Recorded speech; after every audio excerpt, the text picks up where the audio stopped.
ইতর ছাড়া তো কেউ ইসলামী কাকে বলে বোঝে না। যে ইতর সেই বুঝে কোনটা ইসলামী আর কোনটা সভ্যতা। আপনি আসলে একটা ইতর। আসসালামু আলাইকুম। আমি যখন ভিডিওটা করছি তখন বাংলাদেশে সকাল 7টা। একটু আগে খবরে দেখলাম, আমি সর্বক্ষণই টেলিভিশনের দিকে তাকিয়ে আছি খালেদা ম্যাডামের খোঁজ খবর নেবার জন্য। একটু আগেই দেখলাম যে ওনার শারীরিক অবস্থা অপরিবর্তিত রয়েছে। পুরো বাংলাদেশের মানুষ এখন তাকিয়ে আছে এভার কেয়ার হসপিটালের দিকে, মহান আল্লাহ তাআলার দিকে, এবং সবাই দুই হাত তুলে দোয়া করছেন খালেদা ম্যাডাম যেন সুস্থ হয়ে আমাদের মাঝে ফেরত আসেন। বাংলাদেশের সমস্ত দল মত নির্বিশেষে কে কোন দল করে সেখানে কেউ প্রশ্ন করছে না, কে কোন ধর্মের, কে কোন বর্ণের, কে কোন জাতের, সমস্ত মানুষই খালেদা ম্যাডামের জন্য দুহাত তুলে আল্লাহর কাছে দোয়া চাইছেন। আমরা যদি তাকিয়ে দেখি তাহলে দেখবো যে কোনো রাজনৈতিক দল হোক, সেটা জামাত হোক, এনসিপি হোক বা অন্যান্য দল হোক, সবাই হাসপাতালে খোঁজ খবর নিচ্ছেন এবং বিভিন্ন দলের বিভিন্ন নেতাকর্মীরা আল্লাহর কাছে প্রার্থনা করছেন, বিভিন্ন সভা সমাবেশে দোয়া চাইছেন, প্রধান উপদেষ্টা দোয়া চাইছেন, রাষ্ট্রপতি দোয়া চাইছেন। পুরো দেশ যেন এখন দোয়ার জন্য পাগল হয়ে গেছেন। পুরো দেশ যেন এখন খালেদা জিয়ার জন্য মহান আল্লাহ তাআলার দরবারে নতি স্বীকার করে দুহাত তুলে প্রার্থনা করছেন খালেদা ম্যাডাম যেন সুস্থ হয়ে যান। এমন ঘটনা বাংলাদেশে বিরল। এর আগেও বাংলাদেশে অনেক রাজনৈতিক নেতৃবৃন্দের বেশ বড় রকম অসুস্থতা হয়েছে বা মৃত্যুর সাথে পাঞ্জা লড়েছে বা মৃত্যুজনিত ঘটনা ঘটেছে, কিন্তু বাংলাদেশের কোনো মানুষের এমন সারা কখনোই আমরা দেখিনি। সেই আলোচনা অপ্রাসঙ্গিক, এটা নিয়ে আলোচনা করে দীর্ঘায়িত করা লাভ নেই। মূল আলোচনার বিষয় হলো যেটা, যে বাংলাদেশের এই পরিস্থিতিতে বাংলাদেশের যত দল আছেন সবাই এক ছাতার নিচে এসছেন। আমরা যদি একটু লক্ষ্য করে দেখি, এই ইউনিট সরকারের সময় প্রথম ঐকমত্য কমিশনে বাংলাদেশের যতগুলো রাজনৈতিক দল আছেন এক ছাতার নিচে এসে একটা সমঝোতা আসতে চেয়েছিলেন। কতটুকু পেরেছেন, কতটুকু পারেননি সেটা অন্য আলোচনা, কিন্তু এসছিলেন। আর এখন দেখলাম এই খালেদা ম্যাডামের অসুস্থতার পর সমস্ত দলের সমস্ত নেতা কর্মীরা এখন এক ছাতার নিতে এসছেন। কারোর মধ্যেই কোনো রকম সেই ঈর্ষা নেই, হিংসা নেই, রাজনৈতিক প্রতিপক্ষের প্রতি কোনো গালাগালি নেই। শুধুমাত্র একটি আলোচনা, চলুন আমরা সবাই মিলে মহান আল্লাহ তাআলার কাছে দোয়া করি বা প্রার্থনা করি যেন খালেদা ম্যাডাম সুস্থ হয়ে তাড়াতাড়ি ফেরত আসেন। ঠিক এমন অবস্থায় আপনি কোনো দলকে আলাদা করে বলতে পারবেন না যে এই দল এটা করেছে, ওই দল ওইটা করেছে। প্রতিটি রাজনৈতিক দলই এখন ম্যাডাম খালেদা জিয়ার সুস্থতা কামনা করছে। ঠিক এমন অবস্থায় কিছু ইতর শ্রেণীর ভদ্রলোক বাংলাদেশে যারা আছেন, যাদেরকে আমি রাজনৈতিক বেশ্যা বলে অভিহিত করে থাকি, এরা যে ধরনের কথাবার্তা বলছেন সেগুলো আসলে এই সময় শোনার পর কারোর মাথা ঠিক থাকতে পারে না। আমি একটা ছোট্ট ভিডিও দেখাচ্ছি, তাহলে আপনারা বুঝতে পারবেন। এখন বেগম খালেদা জিয়া যখন অসুস্থ হয়েছেন তখন বেশ কিছু মানুষ এবং খুব স্পষ্টভাবে জামাতের সাথে অ্যালাইন্ড লোকজন, জামাতের সাথে অ্যালাইন্ড পেজ ব্যক্তি এটা নিয়ে নানা যে বাজে কথা বলা শুরু করেছেন। বলছিলাম এগুলো ন্যূনতম সভ্যতাও মেনটেন করেন, এগুলো ইসলামের পর্যায়ে গেছে। মানে তারেক রহমান কত খারাপ যে তিনি তার মায়ের এই মরণাপন্ন কথাটা বুঝেছেন। অনেক কথাই বলেছে, এর মধ্যে এইটুকুনি কথা আপনাদের শোনালাম। উনি বলতে চাচ্ছেন ঠিক এই সময়ে যখন খালেদা ম্যাডাম হাসপাতালে জীবন যুদ্ধে লড়ছেন, তখন জামায়াতের কিছু বদবাহিনী বলুন, আর জামায়াতের কিছু পেজ বলুন বা জামায়াতের কিছু নেতা নেত্রী বলুন, তারা ইত্রাবি শুরু করেছে তারেক রহমানকে নিয়ে। শব্দটা উনি ব্যবহার করেছেন ইত্রাবি। এই জাহিদ সাহেব, ইতর ছাড়া তো কেউ ইসলামী কাকে বলে বোঝে না। যে ইতর সেই বুঝে কোনটা ইসলামী আর কোনটা সভ্যতা। আপনি আসলে একটা ইতর। আপনি ইতর বললেও বোধহয় কম বলা হবে। আপনার মতো এমন ইতর মানুষ যতদিন বাংলাদেশে থাকবে ততদিন এই রাজনৈতিক দলগুলোর মধ্যে যে সমঝোতা হচ্ছে, রাজনৈতিক দলগুলোর মধ্যে যে একটা সুন্দর ভাব আছে, সেটা নষ্ট হয়ে যাবে। বিকজ আপনার মতো ইতর এই সমস্ত গন্ডগোলগুলো লাগায়। এই যে আপনি বললেন যে তারেক রহমান সম্পর্কে জামাতের লোকজন ইসলামী করছে, জামাতের লোকজন কি ইসলামী করছে? জামাতের লোকজন বলতে জামাতের আমির ডক্টর শফিকুর রহমান তারেক রহমান সম্পর্কে কোনো কথা বলেননি, বরঞ্চ উনি খালেদা ম্যাডামের জন্য দোয়া চেয়ে বিরাট বড় স্ট্যাটাস দিয়েছেন। সেটা আপনার চোখে পড়েনি? উনি তো জামাতের আমির। আপনার চোখে কি এটাও পড়েনি যে সাদেক কাইম হাজার হাজার মানুষের সামনে দাঁড়িয়ে তাদেরকে নিয়ে, সেই মানুষদেরকে নিয়ে খালেদা ম্যাডামের জন্য দোয়া চাচ্ছেন? আপনার চোখে পড়েনি?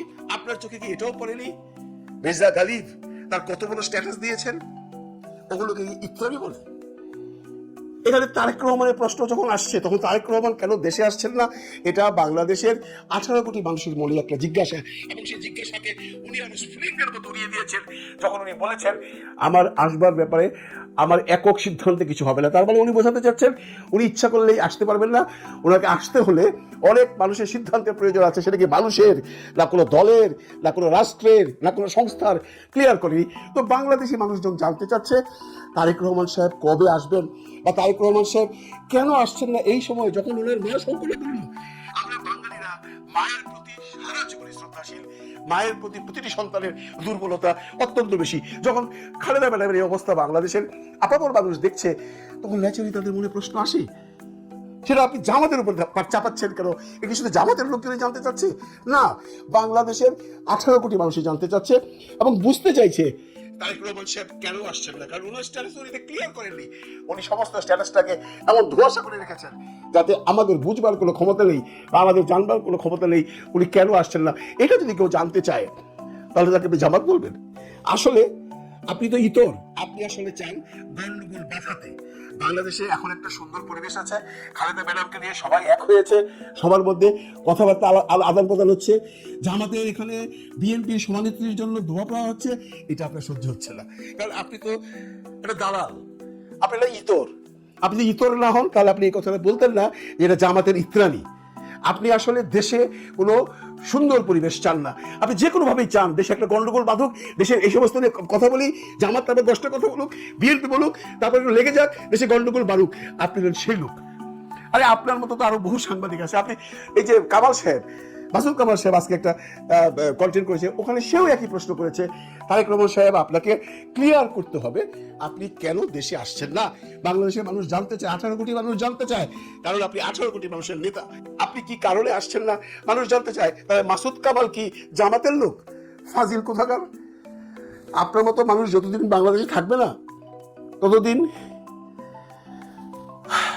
বন্ধুরা আমি চিৎকার করে কোনো কথা বলতে পারছি না, এখানে গভীর রাত, বেশি চিৎকার করলেই পুলিশ এসে দরজা লক করবে, বলবে নইলে আমি ওকে আজকে এমনভাবে ধুলাই দিতাম, যদি দিনের বেলা হতো টের পেতেন আপনি। ফাজিলের মতো কি সব বলেন আপনি? আপনারা শিক্ষিত একজন মানুষ, আপনারা ডাক্তার মানুষ, আপনারা লেখাপড়া করেছেন, আপনাকে বহু মানুষ পছন্দ করে, আপনি হঠাৎ করে জামাতের পিছনে লাগলেন। জামাত আপনি কোন ধানে মই দিয়েছে? জামাতকে আপনি সবসময় ছোট করে কথা বলেন, কারণ নাকি জামাত কি আপনার পারিবারিক কোনো ব্যাপারে কোনো ঝামেলা করেছে? আপনার পরিবারের ব্যাপারে যে সমস্ত কথা বাজে উঠেছে সেগুলো তো আমরা শুনেছি ছাত্র লীগের ছেলের সাথে একটা কি সম্পর্ক ছিল আপনার। জামাত আসলো কোথেকে এখানে? জামাতকে নিয়ে বেশি নাড়াবেন না। জামাত আপনার কোনো ক্ষতি করেনি, জামাত তার রাজনীতি করছে। আজকে যে এই বাংলাদেশের পরিস্থিতি, এখানে জামাতের ভূমিকা অত্যন্ত প্রশংসনীয়। জামাতের আমির স্ট্যাটাস দিচ্ছেন, জামাতের বিভিন্ন নেতারা স্ট্যাটাস দিচ্ছেন, জামাতের যে সমস্ত নেতা কর্মীরা আছে বিভিন্ন জায়গায় দোয়া মাহফিল করছেন, খালেদা ম্যাডামের জন্য দোয়া চাইছেন। হয়তো এর মধ্যে দু একজন যারা কমেন্ট করেন এই তারেক রহমান সম্পর্কে, সেটা আমি কোনো বাজে কমেন্ট দেখি না। আপনি দেখেছেন কিনা জানি না, আপনারা যদি দেখে থাকেন জানাবেন। সবার কাছে একটি প্রশ্ন, ছোট্ট একটি প্রশ্ন, তারেক রহমান সাহেব কেন আসছে না, কোন অশুভ শক্তি তাকে আটকিয়ে রেখেছে সেটা জানতে চায়। এই সমস্ত দুষ্টা আপনি বলছেন জামাতের কিছু পেজ বা জামাতের কিছু নেতা কর্মীরা ইত্রামি করছে, আপনি ইত্রামি শব্দটা ব্যবহার করেছেন। Do you know the meaning of ইত্রামি? ইত্রামি সেই বুঝে যে ইতর, আপনি একটা ইতর, হ্যাঁ আপনি একটা শ্রেষ্ঠ শ্রেণীর ইতর। এবং শুধু তাই নয়, আপনি একজন দেশদ্রোহী। আপনাকে যে নাস্তিক বলছে না কে? ওনাকে তো নাস্তিক বলে না, ওনাকে বলেছে আপনি তো মুসলমান না। আপনি আসলে কোন ধর্মের মানুষ কেউই যায় না, ইতরদের কোনো বংশ হয় না, আপনি সেই বংশের মানুষ। আপনার উদ্দেশ্য অনেক বড়, অনেকেই বুঝে না, আমরা কিছুটা বুঝতে পারি। আপনার উদ্দেশ্য রাজনৈতিক গন্ডগোল বাঁধিয়ে রাখো, কারণ আপনাদের মতো কিছু পলিটিক্যাল প্রস্টিটিউট আছে যারা দেশকে ডুবাতে চায়, ওদের মধ্যে আপনি একজন।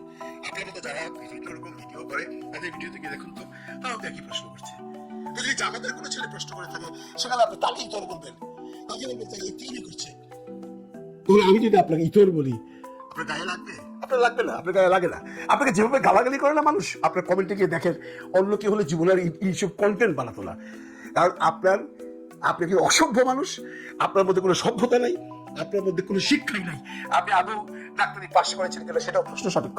কারণ কোনো ভদ্র মানুষকে যদি কেউ এইভাবে গালাগালি করে সে কোনোদিনই এই লাইনে আর থাকবে না। কিন্তু আপনি চালিয়ে যাচ্ছেন প্রতিদিন। সুযোগ পেলে জামাতের পিছনে লাগছেন কেন রে ভাই? আবারও বলি, জামাত তো আপনার সংসারে হাত দেয়নি, জামাত তো আপনার পরিবারে হাত দেয়নি। যারা দিয়েছে তাদের কথা বলুন না। ইত্যাদি করবেন, এর রেজাল্ট ভালো হবে না, বুঝতে পারছেন? বারবারই বলেন আপনার জীবনের ঝুঁকি আছে, আপনি যে ধরনের কথাবার্তা বলেন আপনার জীবনের ঝুঁকি তো থাকা উচিত। আপনাকে যদি কোনো মানে আমি যদি কোথাও পাই আপনি এই ধরনের কথা বলেন কেন?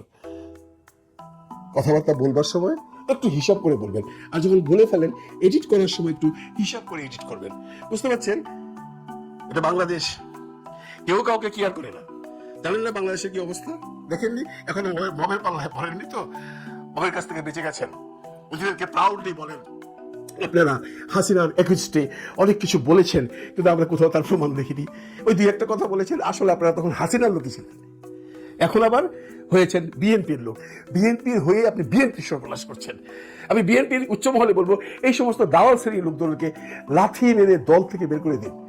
এরা আপনাদের মঙ্গল চায় না। মানে এমন একটা সময় উনি এমন একটা উক্তি করলো যেটা জামাত শুনলে দুঃখ তো পাবেই, এবং তারা বলবে আমরা এত কিছু করছি, আমরা ওনার জন্য দোয়া করছি, এবং জামাতের কোনো দলেরও নেতা কোথাও একটু তারেক রহমান সম্পর্কে কোনো প্রশ্ন তুলেনি, তাহলে উনি তুলছেন কেন? তার মানে উনি একটা কিছু চাচ্ছেন। উনাকে যে অনেকেই বলেন একটা এজেন্টের সাথে কাজ করেন, অনেকেই বলেন তাকে বলেন, আর বিরাগীরা বলেন, আসলে আমার মনে হচ্ছে উনি কোনো একটা এজেন্টের কাজ করেন। বাংলাদেশে এইসব করলে না থাকতে পারবেন না বেশি দিন। বুঝতে পারছেন? আপনি শুধু এখন একটা মানুষকে নিয়ে সমালোচনা করছেন না, একটা দলকে নিয়ে সমালোচনা করছেন না, আপনি রাষ্ট্রতে একটা গন্ডগোল লাগাবার জন্য, একটা বিভৎস পরিবেশ সৃষ্টি করবার জন্য এই সমস্ত হেজিমনি বের করছেন আপনি। This is not good. বন্ধুরা, অনেক কিছু বলবার ছিল। ওই যে বললাম রাতের বেলায় বেশি জোরে কথা বলা যাবে না, বেশি চিৎকার করে কথা বলা যাবে না। পাশের বাড়ি থেকে টেলিফোন করে দেবে পুলিশে, এসে আমাকে ধরে নিয়ে যাবে, তারপরে প্রমাণ করে আমি কি করছি না করছি এই সমস্ত ভিডিও দেখো, তারপরে ছেড়ে দেবে। ঝামেলায় যেতে চাই না। শুধু একটা কথা আপনাদের বলে করিয়ে দিই, এই সমস্ত ইতর শ্রেণীর লোকজনের কন্টেন্ট আপনারা দেখবেন না। এরা দেশের মঙ্গল চায় না, এরা কোনো দলের মঙ্গল চায় না, এরা কোনো দলের হতে পারে না, এরা আসলে মানুষের পর্যায়ে পড়ে না, এরা আসলে রিয়েলি ইতর। করতে করতে এখন পর্যন্ত পেঁয়াজ নিল না, সেই জন্য আমাদের ক্ষতি হয়ে গেছে। 50 গাড়ি মাল স্টপ করেছিলাম। এখন অবস্থা বাংলাদেশে আশাই করেছিলাম, বাংলাদেশের সরকার নিল না, আমাদের ক্ষতি হয়ে গেল। বাংলাদেশের সরকার নিল না, আমাদের ইন্ডিয়া সরকার দিচ্ছিল, বাংলাদেশ সরকার নিল না পেঁয়াজ 24 সালে। আমাদের ইন্ডিয়া সরকার তো পুরো আমাদের পেঁয়াজ বন্ধ করেনি, সম্পূর্ণ বন্ধ করেছে বাংলাদেশের সরকার। প্রতি বছর না, এবারও পেঁয়াজ আমরা স্টপ করেছিলাম বাংলাদেশের উদ্দেশ্যে। কিন্তু দেখা গেল বাংলাদেশ প্রায় 2 মাস আগে 4-5 দিনের জন্য আইপি ইম্পোর্ট পারমিশন দিয়েছিল, আনছি 30 টন 50 টন এভাবে কিছু পেঁয়াজ এক্সপোর্ট হয়েছিল। প্রায় সামথিং 4 বর্ডার দিয়ে অন্তত 1000 গাড়ির মধ্যে এক্সপোর্ট হয়েছিল। এখন আমাদের বাংলাদেশ থেকে পরিষ্কার উদ্দেশ্য বার্তা আছে, ওরা পেঁয়াজ নেবে না। যদি আবার নাই তো পরবর্তী ওরা নোটিফিকেশনের মাধ্যমে জানাবে। আমাদের ইন্ডিয়া থেকে কোনো প্রবলেম নেই, ইন্ডিয়া থেকে পারমিশন আছে, কিন্তু বাংলাদেশ সরকার নিচ্ছে না। ওদের দেশে পেঁয়াজ নাকি আছে, ওরা বলছে যে পরিমাণ বাংলাদেশে পেঁয়াজ আছে আমাদের চলে যাবে। আমরা এখন আপাতত নিচ্ছি না, যদি নিই তো পরবর্তী আমরা জানাই। পেঁয়াজের দাম হচ্ছে 20 টাকা, কিন্তু আমাদের এখানে আমাদের রাজ্য সরকার আর সেন্ট্রাল গভর্নমেন্ট যা পরিস্থিতি করেছে, আমাদের পেঁয়াজের দাম একদম না। এখানে 2 টাকা কিলো পেঁয়াজ আমরা কিনে নিচ্ছি, আর বাজারে একদম পেঁয়াজের দাম বেশি। এখানে পেঁয়াজের দামে আমাদের একদম শেষ করে দিচ্ছে। এখানে 2 টাকা কিলো ভালো পেঁয়াজ যেটা ওটা 8 টাকা 10 টাকা, বাজারে তো 15 টাকা 16 টাকা বিক্রি হচ্ছে। কি করবে? বাংলাদেশ এক্সপোর্ট করার কথা ছিল, কিন্তু সরকার এক্সপোর্ট করলো না বাংলাদেশ। এখন কি করবে? তাই এখন বাধ্য, এখন পৌঁছে যাচ্ছে, এত শুক্রবার না যে রেখে দেবে। ওই জন্য 2 টাকা কিলো 1 টাকা কিলো আমরা সব কিনে নিচ্ছি। বন্দর মানে ব্যবহার করতে না দেওয়া, স্থলপথ ব্যবহার করতে না দেওয়া, কটন আমদানি নিষিদ্ধ, রপ্তানি নিষিদ্ধ, দ্রব্যমূল্য নিষিদ্ধ, তারপরে আপনার আর অনেক কিছু যারা ভারত করেছে শুধুমাত্র বাংলাদেশকে শিক্ষা দেওয়ার জন্য। কিন্তু ডক্টর মোদি Yunus tackled very nicely, it changed everything. 5 থেকে 6 জন এফিশিয়েন্ট মানুষ নিয়ে ভারতের মতো দেশের পলিসিকে, মানে এই যে রক্তচোখা পলিসিকে মানে ডিফিট করা যায়, সেটা ডক্টর মোহাম্মদ ইউনূস দেখিয়েছেন। প্রতিটা ক্ষেত্রে জয় জয়কার, হাহাকার নেই বাংলাদেশের কোনো পণ্যের জন্য। বরং বাংলাদেশের বিগত 30 বছরের তুলনায় সবচেয়ে কমফর্টেবল কমোডিটি প্রাইস বা পণ্য দ্রব্যমূল্য বুক করতেছে বর্তমানে বাংলাদেশের জনগণ। এত রাজনৈতিক অস্থিরতা বাংলাদেশে চলছে, আজকে এই পার্টির অসন্তুষ্টি, কালকে বিভিন্ন দালালদের উপদ্রব, সবকিছু পরে বাংলাদেশ ভালো আছে। 5-6 জন মিলে একটা দেশ কি করতে পারে? আর ওখানে যদি 20 থেকে 25 জন স্টেবল মানুষ এবং স্টেবল সময় একটা গভর্নমেন্ট থাকে, কি করতে পারে সেটা ভারতকে দেখিয়ে দিয়েছে। ভারত বুঝতে পারে নাই যে ডক্টর মোহাম্মদ ইউনূস যাদেরকে নিয়ে আসছেন ওনাদের চরিত্র ওনাদের জানা নেই। ওনারা বুঝেছিলেন যে আমাদের সস্তা এই যে অদক্ষ পদার্থ রাজনীতিবিদদের মতো তাদের চরিত্র কন্ট্রোল করা পারেন নাই, সব জায়গায় ব্যর্থ হয়ে দেখেন এই অবস্থা। এবং আজকে পৃথিবীর এশিয়ার মধ্যে সবচেয়ে দরপতিত মুদ্রার নাম হচ্ছে ভারতীয় রুপি। আপনি জানেন সবচেয়ে devalued currency right now in Asia and in the world, one of the in the world ভারতীয় রুপি। অর্থাৎ প্রতিটা ক্ষেত্রেই মিসফায়ার করেছে তাদের পলিসি। এবং ভারতের এই যে ডিপ্লোমেসি এবং এই যে বাণিজ্য নীতি এবং এই পণ্য রাজনীতি বা সন্ত্রাসীগুলা কতটা বিপদ ডেকে এনেছে ভারতের জন্য, তার একটা উদাহরণ হলো এগুলা। বিনিময় কি হলো? বাংলাদেশ হাতছাড়া প্রতিটা ক্ষেত্রে এবং সামরিক দিক দিয়ে বর্তমানে বাংলাদেশ রীতিমতো আতঙ্কের কারণ এখন ভারতের জন্য। আমি যা বলছি এটা যদি বাংলাদেশের সরকারের, বর্তমান সরকারের কর্মরত স্টাফ থাকে, হ্যান্ডার থাকে, এটা যদি করে, হাসিনাকে তারা 1 মাসের মধ্যে সবাইকে তারা ফেরত দেবে। এটা নিয়ে আমি সর্বশেষ কথা বলবো। এখন অনেকে চিন্তা করছেন যে ভাই আপনি কোন ফর্মুলার কথা বলবেন, যেই ফর্মুলায় ভারত তাদেরকে দিতে বাধ্য হবে, বাপ বইলা আমাদেরকে ফেরত দিবে, এটা নিয়ে অনেক কথা বলবেন। হাসিনা সহ সকল গুমকারী ও খুনিদেরকে ভারত থেকে ফেরত পাওয়ার ফর্মুলা কোনটা? তলে তলে ডক্টর মোহাম্মদ ইউনূস অনেক কাজ গুছায় নিয়ে আসছে। এখন যতই গুছায় নিয়ে আসুক, ভারত হাসিনাকে প্রত্যার্পণ করবে না, এবং যতই বলুক বানরমুখ কামালকে ফেরত দিবে, অমুককে ফেরত দিবে, সেমুককে ফেরত দিবে, কাউকে ফেরত দিবে না। কারণ ভারত এদের কাউকে ফেরত দেওয়ার অর্থ কি জানেন? ভবিষ্যতে ভারতের তাবেদারি বা রয়ের হয়ে কেউ আর কোনো কাজ করবে না যদি কাউকে ফেরত দেয়। এখন তাহলে ফেরত পাওয়ার ফর্মুলা কি? চায়নার সাথে তারা বেশ কিছু চুক্তি করেছে, অস্ত্র চুক্তি করেছে, বাণিজ্য চুক্তি করেছে, সশস্ত্র বাহিনীর সাথে বেশ কিছু চুক্তি করেছে। ডক্টর মোহাম্মদ ইউনূসকে আমি শুধু বলবো, একটা চুক্তির কথা শুধু আপনি ডিক্লার করেন, বাংলাদেশের সীমান্ত থেকে আপনি বিজিবি প্রত্যাহার করে চায়নার সাথে আপনি সীমান্ত চুক্তি করবেন নিরাপত্তার জন্য, বাংলাদেশের সার্বভৌমত্ব রক্ষার জন্য আপনি চীনের সাথে একটা চুক্তি করেন। ফর এক্সাম্পল, সৌদি আরব পাকিস্তানের সাথে এই চুক্তি করেছে। বাংলাদেশ এই চুক্তি যদি পাকিস্তানের সাথে এই মুহূর্তে চায়নার সাথে করে, বাংলাদেশ যদি চায়নার সাথে প্রতিরক্ষা চুক্তির কথা বলে ভারতকে মেসেজ দেয় যে আমি চায়নার সাথে এই চুক্তি করতে যাব, 24 ঘন্টার ভিতরে ভারত লোকজনদেরকে প্রত্যার্পণ করা শুরু করবে। 24 ঘন্টার মধ্যে ভারত রাজি হয়ে যাবে। শুধু ডক্টর মোহাম্মদ ইউনূস একবার বলুক যে আমি চায়নার সাথে, Singapore America, Taiwan America, Japan America, দক্ষিণ কোরিয়া আমেরিকা এই চুক্তির আদলে চায়নার সাথে বাংলাদেশ নিরাপত্তা চুক্তি করবে। এই ডিক্লারেশনটা শুধু একবার দেখে, এবং এই আলোচনার জন্য ডক্টর খলিলকে চায়না পাঠাক অথবা চাইনিজ একটা ডেলিগেটকে বাংলাদেশে ডাকুক, ডাকার পরে বলে দেবে যে তোমরা আমাদেরকে, ইন্ডিয়াকে বলবে আপনারা আমাদেরকে হাসিনা এবং কামাল এদেরকে ফেরত দিবেন না, অসুবিধা নেই, আমরা আমাদের এক্সট্রাডিশন ট্রিটি আমরা উইথড্র করলাম, আপনাদের সাথে আমাদের কোনো এক্সট্রাডিশন ট্রিটি নাই, উপরন্তু আমরা চায়নার সাথে এই নিরাপত্তা চুক্তি করব। আমি বলছি 24 ঘন্টা, ভারত 24 ঘন্টাও নেবে না, তারা ফেরত দেওয়া শুরু করবে। এখন কথা হচ্ছে ডক্টর মোহাম্মদ ইউনূস তার লিমিটেশন কোথায় আমি জানি না, ডক্টর খলিল উনি একা সিদ্ধান্ত নিতে পারবে না। আমার এই কথার বিরোধিতা করবে স্যার বিএনপি করবে, আওয়ামী লীগ করবে, ওয়াকার করবে, এবং মিডস ফর ওয়াকারের 8 কতগুলো কুত্তা জেনারেল আছে তারা করবে। কিন্তু এই একটা কাজ যদি করা হয়, হাসিনাকেও তারা ফেরত দিবে, কামালকেও তারা ফেরত দিবে। আমি আপনাদেরকে গ্যারান্টি দিয়ে বলি, এই একটা ঘোষণা যদি ডক্টর মোহাম্মদ ইউনূস দেয়। অনেকে আমাকে বলে আপনি কি যতবার সত্যিকার অর্থে এই পলিসিটা চিন্তা করেছেন? শুধু চিন্তা করি নাই, আর্মি জেনারেলদের সাথে আমার কথা হয়েছে, আমেরিকান জেনারেলদের সাথে কথা হয়েছে, সিকিউরিটি এক্সপার্টদের সাথে আমার কথা হয়েছে, ডিপ্লোম্যাটদের সাথে আমার কথা হয়েছে, একজন করে এখানে এসে আমি কথা বলতে পারি তাদেরকে নিয়ে। ডক্টর মোহাম্মদ ইউনূস যদি এই স্টেপটা নেয়, তাদেরকে ফেরত দেবে, আদারওয়াইজ ভারত কাউকে ফেরত দেবে না, এবং হাসিনার বিচারও কার্যকর করা যাবে, রায়ও কার্যকর করা যাবে না। একটা কারণেই যাবে না, সেটা হচ্ছে ভারত জানে হাসিনাকে, কামালকে, অন্যান্য লোকজনদেরকে ফেরত দিলে ভবিষ্যতে র এবং ভারত বাংলাদেশে তাদের কামলা খুঁজে পাবে না। সোজা হিসাব কিতাব। আজকে বাংলাদেশ যদি একতরফা ভাবে ভারতের সাথে এক্সট্রাডিশন ট্রিটি ক্যান্সেল করে এবং বলে আমাদের সীমান্ত চুক্তি চায়নার সাথে হবে অথবা আমেরিকার সাথে হবে, আমি চায়নার কথা বলছি, ডক্টর ইউনূস যদি বলে না চায়নার সাথে না, এটা আমরা আমেরিকার সাথে করি, ফাইন, রাইট। পুরো বাংলাদেশ যেখানে ইন্ডিয়া নিয়ে যাইতেছে, সেখানে ওই সেন্ট মার্টিনে আমেরিকার একটা ফ্রিগেট যাবে, আমেরিকার একটা ফ্রিগেট যাবে, এই জন্য বাংলাদেশের লোকজনের চুক্তির অভাব নয়। খালেদা জিয়া অসুস্থ, শুধু অসুস্থ নয়, খুবই ক্রিটিক্যাল কন্ডিশনে রয়েছেন। এই জন্য দায়ী কারা, সেই প্রশ্ন এসেছে, প্রশ্ন আসবেও। তার দাবি করা হয়েছে লিভার সিরোসিস। পিনাকি ভট্টাচার্য আজ থেকে 8 মাস আগে একটি ভিডিও করেছিলেন, সেই ভিডিওতে তিনি স্পষ্ট বলেছেন খালেদা জিয়ার যে অসুস্থতার রিপোর্ট পিজি হাসপাতাল দিয়েছিল তখন, সেখানে লিভার সিরোসিসের বিন্দুমাত্র কোনো অপশন ছিল না, অর্থাৎ খালেদা জিয়ার লিভার সম্পূর্ণ ভালো ছিল। এই অল্প সময়ে কোনো মানুষ লিভার সিরোসিসে আক্রান্ত হতে পারে না, অর্থাৎ তাকে স্লো পয়জন প্রয়োগ করা হয়েছে। এই বিষয়ে মির্জা ফখরুল, ডাক্তার জাহিদ, তৎকালীন ডিজিএফআই, এরা সবাই দায়ী। এরা আরও বেশি দায়ী, কারণ হলো হাসিনার পালানোর পরেও ওই রিপোর্টের উপরে ভিত্তি করে বেগম খালেদা জিয়ার চিকিৎসা নিয়ে কোনো তদন্তের দাবি তারা করে নাই। এই দুইটা লোককে আমি মারাত্মকভাবে দায়ী করি। একটা হলো আমার শ্রদ্ধা থাকা সত্ত্বেও মামুনুল হক, আরেকটা হলো মির্জা ফখরুল। মির্জা ফখরুলকে কখনোই দেখি নাই বিএনপি গুম খুন হওয়া লোকদের জন্য তদন্ত রিপোর্ট করতে, এই দাবি করতে।